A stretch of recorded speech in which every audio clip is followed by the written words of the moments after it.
नमस्कार। आज हम चर्चा करेंगे आर्य समाज की। देखिए, भारतीय समाज और धर्म में 19वीं सदी में क्रांतिकारी परिवर्तन करने वाली एक उल्लेखनीय संस्था आर्य समाज थी। इसके संस्थापक स्वामी दयानंद सरस्वती थे। जब वे भारत की पुण्य भूमि पर अवतरित हुए, उस समय भारत की धार्मिक और सामाजिक अवस्था अत्यंत दयनीय थी। तत्कालीन हिंदू समाज में व्याप्त सामाजिक बुराइयों से वे अत्यंत विक्षुब्ध थे। वे कहते थे कि देश अंधविश्वास तथा अज्ञानता से परिपूर्ण है और उनकी धारणा थी कि हिंदू धर्म में नवजीवन तभी आ सकता है जबकि रूढ़ियाँ, अंधविश्वास, निर्मूल जो परंपराएं हैं, इनको समूल नष्ट कर दिया जावे। यदि हम बात करें स्वामी दयानंद के प्रारंभिक जीवन की, तो दयानंद का जन्म 1824 में गुजरात की मोरवी रियासत के टंगारा नामक गांव में हुआ और एक सामवेदी ब्राह्मण परिवार से आप संबद्ध थे। इनके पिता थे अंबाशंकर। वे एक धनी और प्रतिष्ठित व्यक्ति थे, शिव के परम उपासक थे। 8 वर्ष की उम्र में दयानंद का यज्ञोपवीत संस्कार हुआ और 5 वर्ष की उम्र से ही उनको संस्कृत की वैसे शिक्षा मिलने लग गई थी। 14 वर्ष की उम्र में उन्होंने वेदों के कुछ अंश और पाणिनि की जो व्याकरण थी उसको कंठस्थ कर लिया था। किंतु इसी समय एक ऐसी घटना घटी जिसने उनके जीवन की धारा को मोड़ दिया।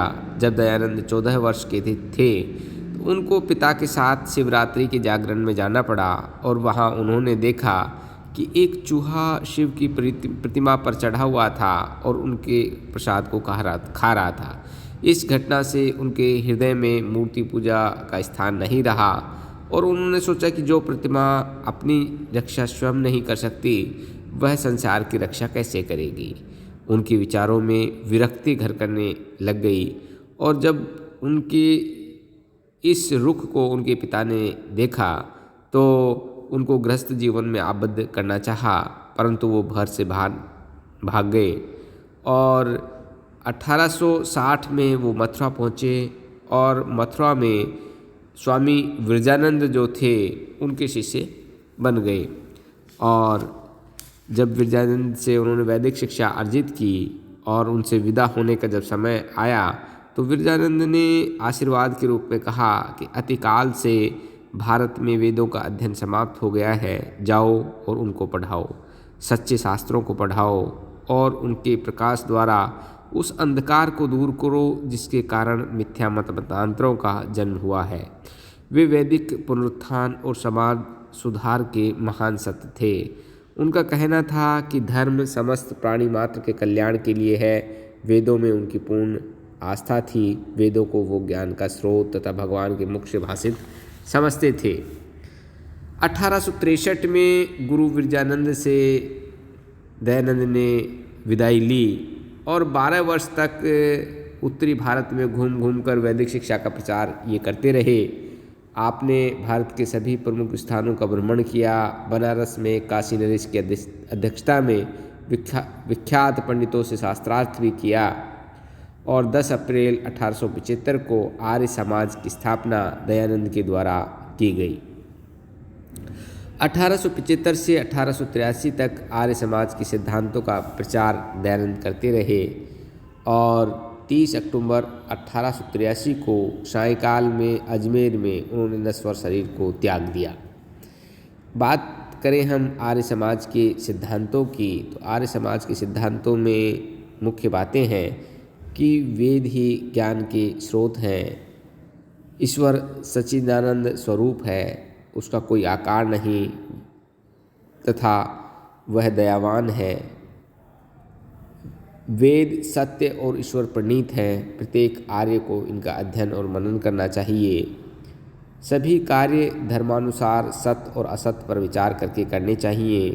परमेश्वर और जीव को व्याप्य, व्यापक, उपास्य, उपासक और पिता पुत्र आदि संबंधों से युक्त माना गया है।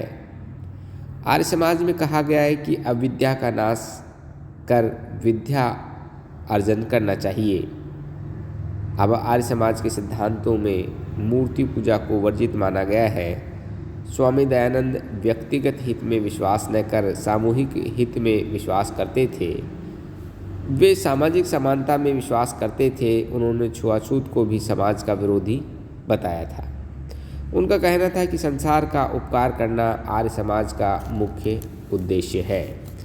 उनके संदर्भ में मैडम ब्लावत्स्की ने लिखा भी है कि यह बिल्कुल सत्य है कि शंकराचार्य के बाद भारत में कोई व्यक्ति ऐसा नहीं हुआ जो स्वामी जी से बड़ा संस्कृतज्ञ, उनसे बड़ा दार्शनिक, उनसे अधिक तेजस्वी वक्ता तथा कुर्तियों पर टूट पड़ने में उनसे अधिक निर्भीक रहा हो। अब हम बात करें कि हिंदू धर्म के संरक्षक के रूप में स्वामी दयानंद का क्या योगदान रहा, तो स्वामी दयानंद ने अनुभव किया था कि हिंदू धर्म का पुनरुत्थान तभी संभव हो सकता है जबकि हिंदुओं के दृष्टिकोण में आमूलचूल परिवर्तन किया जाए। इसके अतिरिक्त उन्होंने हिंदू धर्म विरोधी ताकतों से भी लोहा लेने का बीड़ा उठाया था और इस उद्देश्य की पूर्ति हेतु उन्होंने ईसाई और इस्लाम धर्म का अध्ययन किया। इन धर्मों की जो त्रुटियां थी उन त्रुटियों को उन्होंने खोजा और वैदिक धर्म को ईसाई व इस्लाम धर्म से श्रेष्ठ बताया। उन्होंने वैदिक धर्म को मनुष्य मात्र का वास्तविक धर्म निरूपित किया था और वैदिक धर्म की खोई हुई प्रतिष्ठा पुनः दिलाने के लिए दयानंद के द्वारा शुद्धि आंदोलन चलाया गया और दयानंद ने ईसाई और इस्लाम धर्म के विरुद्ध आक्रामक नीति अपनाई थी और उनका जो शुद्धि आंदोलन था उसी आक्रामक नीति का प्रतीक माना जा सकता है।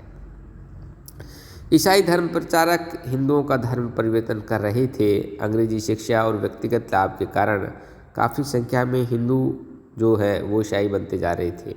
विशेषतः दलित वर्ग के लोग ईसाई धर्म की ओर आकृष्ट हो रहे थे। इस्लाम धर्म की संस्थाएं हिंदुओं को पहले से ही मुस्लिम बनाने के लिए क्रियाशील थी। आर्य समाज के द्वारा शुद्धि आंदोलन चालू किया गया। देखिए, शुद्धि आंदोलन के अंतर्गत 3 जो बातें हैं उन पर विशेष बल दिया गया, जिनमें पहली थी कि दूसरे धर्मावलंबियों को हिंदू धर्म में सम्मिलित किया जावे। किसी परिस्थितिवश जिन हिंदुओं ने दूसरा धर्म अंगीकार कर लिया है उन्हें पुनः हिंदू बनाया जाए। तीसरा था इसमें दलित वर्ग का सामाजिक स्तर उठाया जाए तथा समाज में उन्हें सम्मानजनक स्थान दिया जावे। इस शुद्धि आंदोलन के अंतर्गत शुद्धि सभाओं का आयोजन किया गया और दूसरे धर्म से दीक्षित किए गए हिंदुओं को शुद्धि के माध्यम से हिंदू बनाया गया। इसी प्रकार इस आंदोलन का ईसाई व इस्लाम धर्म के प्रचार प्रसार पर प्रतिकूल भी प्रभाव पड़ा था। वे स्वामी दयानंद के कटु आलोचक भी हो गए थे। शुद्धि आंदोलन से हिंदू धर्म की रक्षा हुई। इससे दलित वर्ग को समाज में सम्मानजनक स्थान मिला और हिंदू धर्म को विघटन से बचा लिया। ईसाई और इस्लाम जो धर्म था उस पर तार्किक प्रहार भी दयानंद के द्वारा किया गया। हिंदू धर्म सुधारकों में दयानंद प्रथम व्यक्ति थे जिन्होंने ईसाई और इस्लाम धर्म के प्रति आक्रामक नीति अपनाई थी। हिंदू धर्म पर कुठाराघात करने वाले ईसाई और इस्लाम धर्म के प्रचारकों के समक्ष अपने धर्म की खोखली और अर्थहीन बातों को प्रस्तुत कर उन्हें निरुत्तर कर दिया था। सत्यार्थ प्रकाश के 13वें समोल्लास में ईसाई धर्म के तथा 24वें समोल्लास में इस्लाम धर्म के अंधविश्वासों का दयानंद ने भंडाफोड़ किया है। ईसाई धर्म को भारत के शिक्षित वर्ग में सम्मान पा रहा था, वह अब उनके दृष्टिकोण में गिरने लगा था। यदि दयानंद के वैदिक दर्शन की हम बात करें, स्वामी दयानंद चारों वेदों को ईश्वर की वाणी समझते थे। उनकी दृष्टि में वेद निरपेक्ष और स्वतः प्रमाण हैं। वेदों का निर्माण जो है संहिताओं में निहित है। वेदांग और ब्राह्मण ग्रंथों को वेद स्वरूप न मानकर उन्हें वैदिक ज्ञान प्राप्ति का साधन दयानंद मानते थे। सदाचार का आधार ही स्वामी जी वेदों को ही मानते थे। जनमानस तक वेदों का संदेश पहुंचाने की दृष्टि से ही आपने सत्यार्थ प्रकाश की रचना की थी। सदाचार को प्रामाणिकता जांचने के लिए स्वामी जी ने 4 प्रकार के मापदंडों में विश्वास किया था। प्रथम वेद है, द्वितीय स्मृति है, तीसरे सत्य पर आचरण है, आचरण करने वाले जो पुरुषों की जीवनी है, चौथे हमारी चेतना अर्थात सत्यवादिता जो हमें सत्य पर आचरण करने के लिए प्रेरित करती है।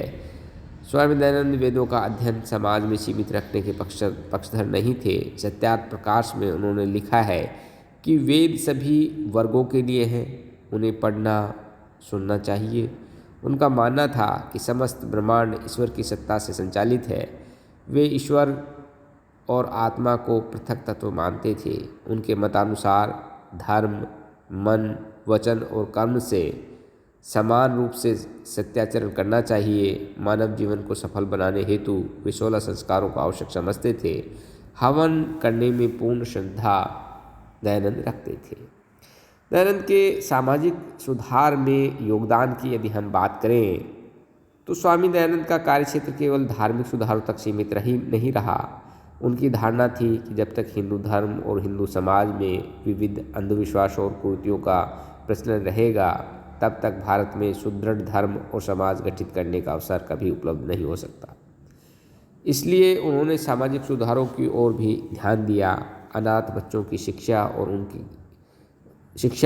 और उनकी सही परिवेश के लिए अनाथालय उनके द्वारा खोले गए। विधवा स्त्रियों की सुरक्षा के लिए विधवा आश्रम आर्य समाज के द्वारा स्थापित किए गए। स्वामी जी व्यक्ति और समाज को एक दूसरे का पूरक समझते थे। उनका कहना था कि असमर्थ व्यक्ति का विकास करना समाज का उत्तरदायित्व है। अकाल पीड़ितों की आर्य समाजों ने निस्वार्थ भाव से सेवा की थी। 19वीं सदी में स्त्रियों की अवस्था अत्यंत दयनीय थी। स्वामी जी ने स्त्रियों के उत्थान के लिए अनेक कार्यक्रम अपनाए थे। बाल विवाह रोकने की दृष्टि से शारदा अधिनियम पारित करवाया गया। उन्होंने विधवा विवाह का समर्थन किया। आर्य समाज के प्रयत्नों से ही जगह जगह कन्या विद्यालय और महाविद्यालय खोले गए और उनमें हॉस्टल की व्यवस्था की गई। जाति प्रथा की स्वामी दयानंद ने कटु आलोचना की थी। वर्ण व्यवस्था का आधार उन्होंने जन्म न मानकर कर्म माना था। दलित वर्ग के उत्थान के लिए उन्होंने उन्हें यज्ञोपवीत का अधिकार दे ब्राह्मणों के समकक्ष ला दिया था। वेद पढ़ने का अधिकार उन्हें दिया गया तथा ऊंच नीच के भेदभाव के जो उनके साथ किया जाता था उसका उन्होंने कड़ा विरोध किया था।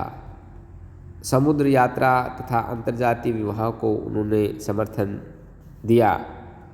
साथ ही उन्होंने तत्कालीन सामाजिक बुराइयों के हर पहलू को स्पर्श करने का प्रयास किया था।